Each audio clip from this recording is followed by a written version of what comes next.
Bienvenidos de vuelta, estimados estudiantes de sexto de secundaria del Colegio San Ignacio.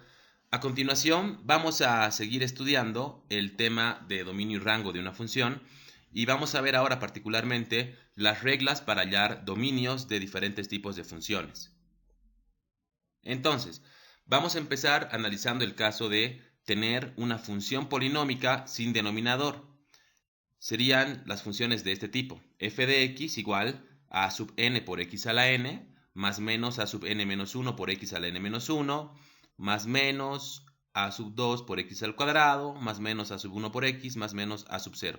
Un ejemplo de ese tipo de funciones podría ser 3x al cubo más 5x al cuadrado menos 7x más 8, por ejemplo. Entonces, el dominio de este tipo de funciones son todos los números reales. Aquí está escrito en color rojo. Es el intervalo que va desde menos infinito hasta infinito, porque en este caso no tenemos ninguna restricción para asignarle un valor a la variable x. La x puede ser negativa, puede ser 0 o puede ser positiva para este tipo de funciones. Veamos ahora un segundo caso, cuando tenemos una función racional, es decir, una fracción, un cociente. Entonces, este tipo de funciones tienen la siguiente forma: f de x igual a h de x dividido entre g de x. Entonces, si yo tengo una expresión en el denominador que contiene a la x, yo tengo que ver qué valores de x vuelven 0 al denominador. Entonces, yo tengo que excluir del dominio a los valores de x que hacen 0 al denominador. Entonces, el dominio de este tipo de funciones está escrito aquí en color rojo. Serían todos los valores de x que pertenecen a los reales, pero excluyendo a los valores que vuelven 0 al denominador. Un tercer caso sería cuando tenemos una función afectada por un radical de índice par. Entonces sería una función de este tipo: f de x igual a una raíz de índice par de g de x. Y claro que dentro de la raíz se encuentra una expresión que contiene a la x. Entonces, el dominio de este tipo de funciones obviamente van a ser los valores que hacen que la cantidad subradical sea mayor o igual que 0. Porque tú ya sabes que las raíces pares de números negativos no existen, no son números reales.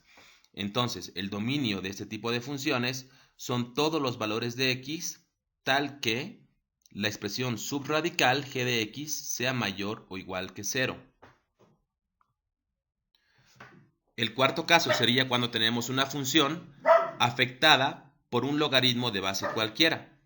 Entonces, sería una función de este tipo: f de x igual al logaritmo en base a de g de x.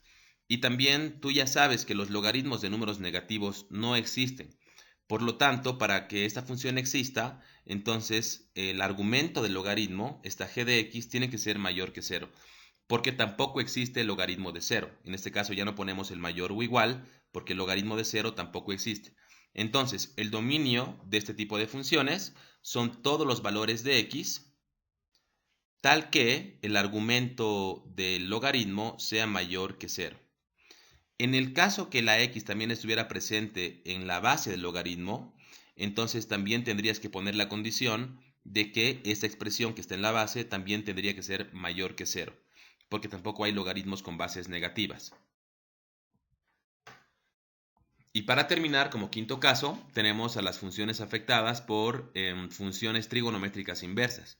Entonces, si por ejemplo tuviéramos f de x igual al arcoseno de g de x o f de x igual al arco coseno de g de x, entonces el dominio de este tipo de funciones es el que hace que se cumpla esta condición que puedes ver aquí en color rojo: que la g de x sea mayor o igual que menos 1, pero sea menor o igual que 1, porque tú sabes que el seno y el coseno de un ángulo siempre oscilan entre menos 1 y 1. Por lo tanto, si yo calculo la función inversa, el arcoseno o el arcocoseno, la expresión que se encuentra aquí adentro, esta g de x, nunca debe estar fuera de ese intervalo de menos 1 y 1. Entonces, aquí tengo la fórmula, si quieres, para encontrar el dominio para este tipo de funciones. Y si alguno se pregunta, ¿y qué pasa con la función tangente? Bueno, si yo tuviera la función tangente, arco tangente, entonces, arco tangente de g de x. Tú ya sabes que la tangente de un ángulo toma cualquier valor. Puede ser 0, puede ser 1, puede ser tan grande como acercarse a infinito, o puede ser tan pequeño como acercarse a menos infinito. Porque tú sabes que la tangente de un ángulo que se aproxima a 90 grados se hace cada vez más y más grande. Entonces, en este caso no tenemos una restricción para la tangente de un ángulo. Por lo tanto, la arcotangente de g de x, entonces tampoco tendría ninguna restricción. Es decir, el dominio de esta función f de x igual a arcotangente de x también serían todos los números reales, el intervalo desde menos infinito hasta infinito, puesto que para la tangente no tenemos ese tipo de restricción que tienen el seno y el coseno. Entonces voy a dejar para tu análisis qué pasaría si la función estuviera afectada por la arcosecante, la arcocosecante o la arcocotangente. Entonces, si fuera el caso de la arcocosecante, el dominio de la función sería desde menos infinito hasta menos 1 y desde 1 al infinito. Ocurriría lo mismo con la arcosecante, desde menos infinito hasta menos 1 y desde 1 hasta infinito. Y para el caso de la arcocotangente, el dominio también sería todos los números reales. Entonces, muchas gracias por su atención. Espero que la explicación les haya sido útil.